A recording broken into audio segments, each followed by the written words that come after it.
নমস্কার, আমি শ্রেয়া মণ্ডল। আমার চ্যানেলে আপনাদের সবাইকে স্বাগত।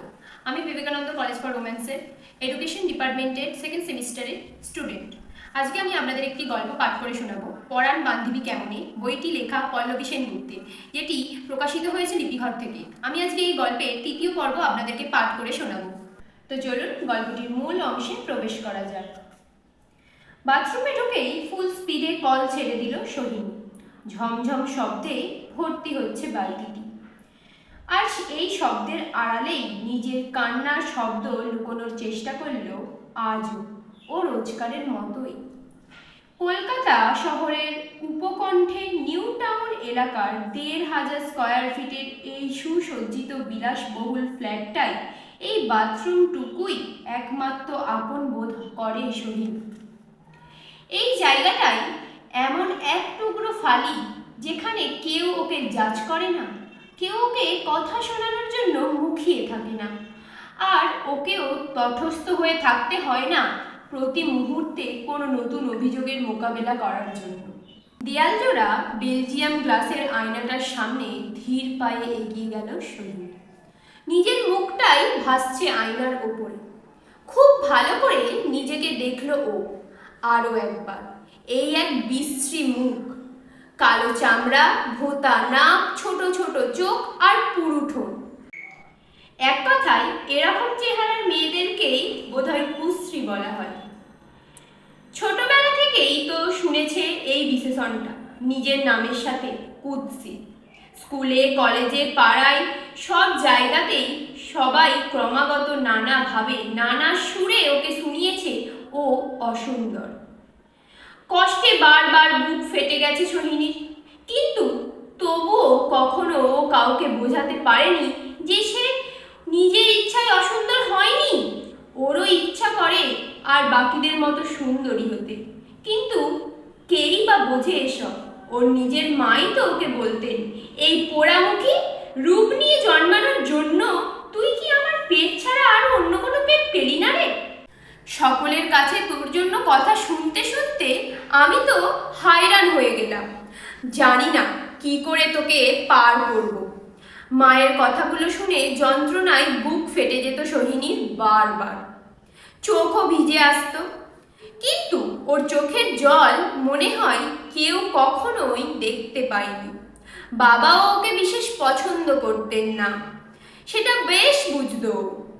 আসলে ও চিরকালই সবার অপছন্দের তালিকায় পড়েছে।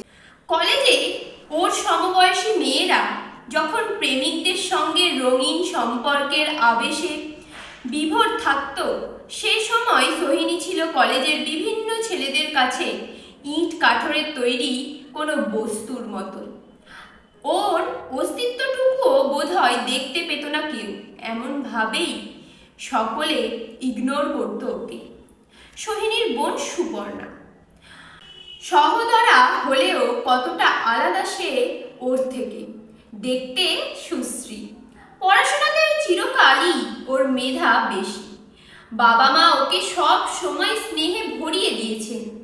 সোহিনীকে নিয়ে যতটা ওদের হতাশা, সুপর্ণাকে নিয়ে ততটাই গর্ব। সন্তান যেমনই হোক, বাবা মায়ের কাছে সব সময় প্রিয়ই হয়। এই জাতীয় কথাবার্তা প্রচলিত বিশ্বাস হিসেবে মানুষের মনে পাকা আসনে থাকতেই পারে, কিন্তু বাস্তব জীবনে মোটেই ছবিটা সেরকম হয় না। সব ক্ষেত্রে সেটা সোহিনী নিজের জীবন দিয়ে বুঝেছে। ওর নিজের বাবা মাই ওকে কোনো দিন পুরোপুরি পছন্দ করতে পারেনি। হয়তো ও কুৎসিত বলে, কিংবা হয়তো ও পড়াশোনায় খারাপ ছিল বলে, বা হয়তো ওর কোনো গুণ নেই বলে।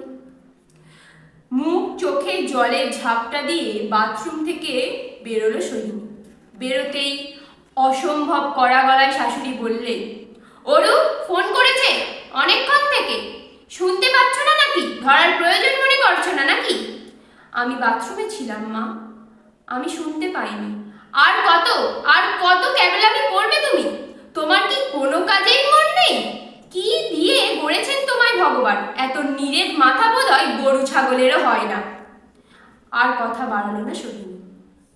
এসব কথা শোনাটা গত 6 মাসে ও অভ্যাসে পরিণত করে নিয়েছে। আজকাল এমন কথা শুনে কষ্ট আগের থেকে অনেক কম হয়। দৌড়ে গিয়ে মোবাইলের বোতাম টিপে অরিন্দমকে কল ব্যাক করলো সোহিনী। রিং হতেই অরিন্দম ফোন ধরে আছড়ে পড়ল বাজের মতো। এই, তুমি কি ভেবেছো শুধু একটা দিন আয়া মাসি আসেনি? তোমার উপর দায়িত্ব ছিল, তাও তুমি পারলে না ঠামকে ঠিক করে ওষুধটা দিলে তো ঠামের প্রেসারটা বাড়িয়ে। তুমি জানো না ঠিক সময়ে ওষুধ না পড়লে ঠামের কতটা ক্ষতি হতে পারে? অরিন্দম, বিশ্বাস করো, আমার জাস্ট 10 মিনিট দেরি হয়েছে। আসলে আমার পটি পেয়ে গিয়েছিল হঠাৎ খুব জোরে, নইলে দেরি কি হয়? আয়া মাসিকে আমিই তো রোজ মনে করাই। আর তাছাড়া ডাক্তারবাবু নিজেই তো বললেন প্রেসারের ওষুধ 10 মিনিট দেরি হয়েছে বলে প্রেসার বেড়েছে, ব্যাপারটা তেমন নয়। অরিন্দম, বিশ্বাস করো, আমার জাস্ট 10 মিনিট দেরি হয়েছে। আসলে আমার পটি পেয়ে গিয়েছিল হঠাৎ খুব জোরে, নইলে দেরি কি হয়? আয়া মাসিকে আমিই তো রোজ মনে করাই। আর তাছাড়া ডাক্তারবাবু তো নিজেই বললেন প্রেসারের ওষুধ দিতে 10 মিনিট দেরি হয়েছে বলে প্রেসার বেড়েছে, ব্যাপারটা তো তেমন নয়। এমনিতেই কোনো অন্য কারণে হয়তো। Just shut up. এখন তোমার থেকে আমায় এসব শিখতে হবে? Just good for nothing. তুমি সহ্য করতে পারি না তোমায়, ঠিক এই জন্যই। কেটে গেল ফোন। মোবাইল যন্ত্র হাতে নিথর দাঁড়িয়ে রইল সোহিনী। চোখ দিয়ে জল পড়ছে টপ টপ। একটা প্রশ্নের উত্তরই ও খুঁজে চলেছে গত কয়েক মাসে নিরন্তর। ওকে তো কারোরই কখনো ভালো লাগেনি, শুধু একজন ছাড়া। তাহলে এই অরিন্দম চৌধুরী আর তার পরিবার কেন পছন্দ করলো ওকে বিয়ের জন্য? যদি এই পছন্দটা না আসতো, হয়তো তাহলে সোহিনীর জীবনটাও অন্যরকম হতে পারত হয়তো। ধন্যবাদ। পরের পর্বটি শোনার জন্য আমার চ্যানেলে চোখ রাখবেন।